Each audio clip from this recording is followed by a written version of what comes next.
అందరికీ నమస్కారం. అందరికీ సంక్రాంతి శుభాకాంక్షలు. ఏంటి చాలా రోజుల తర్వాత నేను మళ్ళీ ఒక మంచి కథతో మీ ముందుకి వస్తున్నాను.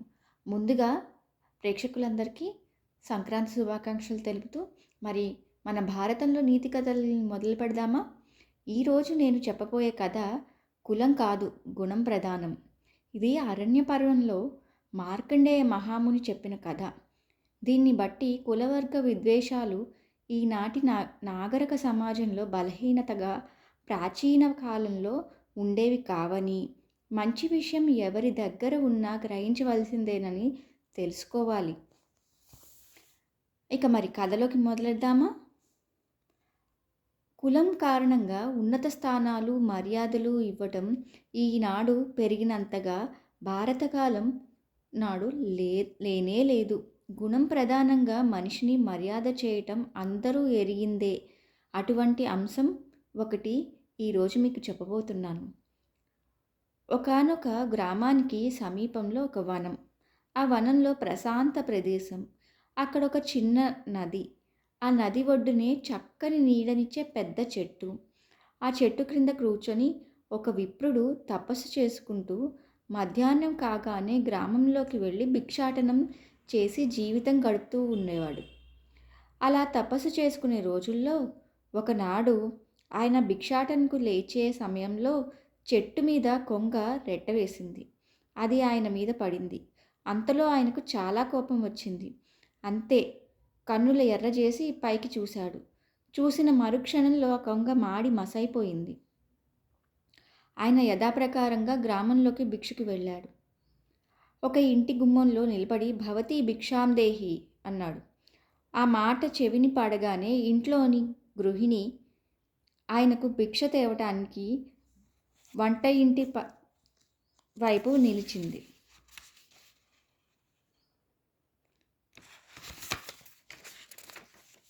అదే సమయానికి ఆమె భర్త దూర ప్రయాణం చేసి ఇంటికి వచ్చాడు. భర్తను చూడగానే ఆమె చల్లని నీటితో ఆయన పాదాలు కడిగి విసనకర్రతో కొంతసేపు విసిరి భోజనం చేయించి పరుండాక భిక్ష తీసుకొని వీధిలోకి వచ్చింది. అక్కడ నిలబడ్డ ముని కోపంగా చూశాడు. అప్పుడామె, స్వామి, మీ కోపానికి మాడిపోయే కొంగను కాను. భర్తను సేవించిన అనంతరమే మరెవరి విషయమైనా చూసుకుంటాను. పతిసేవను మించిన పరమార్థం వేరే లేదు కదా నాకు అని నిలబడింది. అప్పుడు ఆ ముని తెల్లబోయాడు. అమ్మా, ఎక్కడో అడవిలో జరిగిన నా కథ నీకు ఎలా తెలిసింది? నాకు జ్ఞానబోధ చెయ్యి తల్లి అని ప్రార్థించాడు. గృహిణి, మునీశ్వర, ఇక్కడకు కొద్ది దూరంలో మిథిలా నగరం ఉంది. అక్కడ ఒక బోయవాడు మాంస విక్రయం చేసి జీవితం గడుపుతున్నాడు. వాని పేరు ధర్మవ్యధుడు. ఆయన మీకు సర్వ విషయాలు బోధిస్తాడు. వెళ్ళండి అంది. ఆయన బయలుదేరి నడిచి మిథిలా నగరం చేరాడు. నగరంలో అడుగు పెడుతూనే ధర్మవ్యధుని నివాసం గురించి అడిగి తెలుసుకొని ఆ ప్రాంతానికి చేరాడు. అక్కడ రకరకాల జంతువులు మాంసాలు చూసి దూరంగా నిలబడ్డాడు. వచ్చిన మునిని అంత దూరంలో చూసి ధర్మవ్యధుడు ఎదురుగా వెళ్ళి నమస్కారం చేసి, ఆర్య, ప్రణామాలు. మిమ్ము నా దగ్గరకు పంపిన పతివ్రతా శిరోమణి క్షేమంగా ఉన్నదా అని అడిగాడు. వచ్చిన మునికి మతి పోయిందంతే. అక్కడ ఆ ఇల్లాలు కొంగ విషయం చెప్పింది. ఈ ధర్మవ్యధుడు ఆ పతివ్రత క్షేమం అడిగాడు. ఇంతకాలంగా తపస్సు చేసిన ఏ శక్తి సాధించలేకపోయాను నేను. ఆవిడ పతివ్రత కనుక ఆ వ్రతదీక్షతో దూరదృష్టి వచ్చి ఉండవచ్చు. జంతువుల మాంసం అమ్ముకునే ఈ కసాయివానికి ఇంత శక్తి ఎలా వచ్చింది అని ఆలోచించాడు ఆయన. అది గ్రహించి ధర్మవ్యధుడు, స్వామి, ఈ మాంసపు వాసన మీరు భరించలేరు. రండి, మా ఇంటికి వెళదాం. నాకు ఇంతటి శక్తి ఎలా వచ్చిందని ఆలోచిస్తున్నారు కదూ, ప్రత్యక్షంగా మీకు చూపిస్తాను అని వినయంగా ఇంటికి తీసుకువెళ్ళాడు. వెడుతూనే వాకిట్లో మంచం మీద పడుకున్న ముసలి తండ్రి పాదాలకు నమస్కరించి ఆయన యోగక్షేమాలు విచారించి లోపల గడపలో ఉన్న తల్లికి నమస్కరించి ఆవిడకు సేవ చేసి స్వామి, ఇదే నేను చేసేది. మనం ఎన్ని వ్రతాలు చేసినా, పూజలు జరిపినా తల్లిదండ్రులను సేవించకపోతే ప్రయోజనం లేదు. 9 మాసాలు గర్భంలో మనల్ని భరించి, ప్రసవ వేదన పడి, మనకు జన్మనిచ్చి, 4, 5 సంవత్సరాల వయసు వచ్చే వరకు మన ఆరోగ్యం కోసం ఆ తల్లి ఎన్నో అవస్థలు పడుతుంది. అటువంటి తల్లి రుణం ఎన్ని సేవలు చేసినా తీరుతుందా? అలానే మన భవిష్యత్తుకు పునాదులు వేసి మన కోసం ఎన్నో బాధలు పడే తండ్రి రుణం కూడా తీరదు.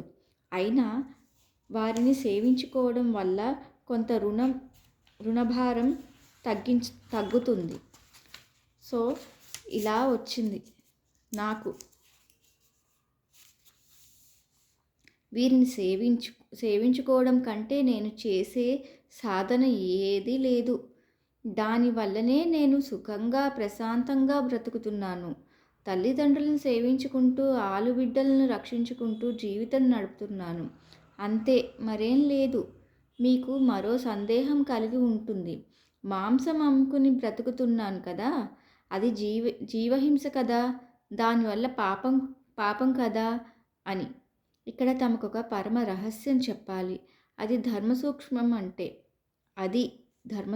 అంటే ఈ భూగోళంలో ప్రాణికోటి అంతా ఒక దాని మీద ఆధారపడి మరొకటి జీవిస్తున్నది.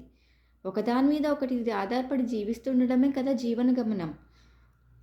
రెక్కలు విప్పుకు ఎగిరే పక్షులు, 4 కాళ్ళ జంతువులు ఇవే ప్రాణులని మీరు అనుకుంటున్నారు.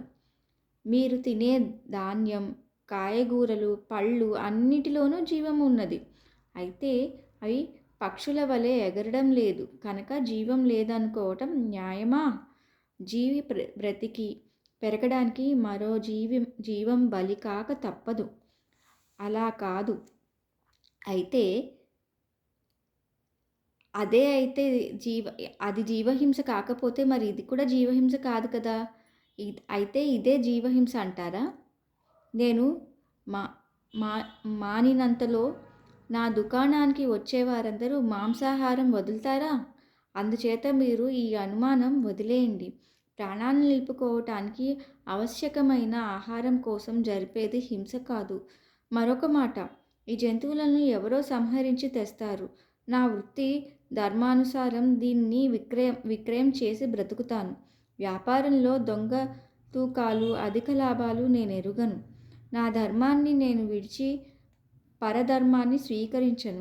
ఆకలిగొన్న వారికి పిడికెడు అన్నం పెడతాను. నా మీద ఆధారపడి జీవించే వారందరి యోగక్షేమాలు తెలుసుకుంటాను. ఇరుగు పొరుగుల వారి కష్టసుఖాల్లో భాగం పంచుకుంటాను. అన్నిటినీ మించిన విషయం, ఈ మనస్సు ఉన్నదే, ఇది స్థిరంగా నిలబడదు. ముందు దీన్ని లొంగదీయాలి. అందరికీ అదే కదా ప్రాబ్లం. రాగద్వేషాలకు అతీతంగా ఉండాలి.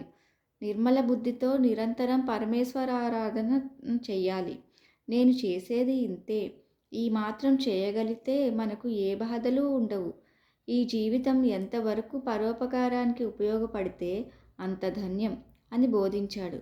గొడ్డు మాంసం అమ్ముకొని జీవించే బోయవాడు చేసిన ప్రబోధంతో మనస్సు నిర్మలమై ప్రశాంతంగా వాని వద్ద సెలవు తీసుకొని తపస్సు చేసుకునేందుకు వెళ్ళిపోయాడు ఆ ముని. ఎవరు చెప్పిందని కాదు, ఎంత ధర్మంతో ఉన్నదనేది ముఖ్యం.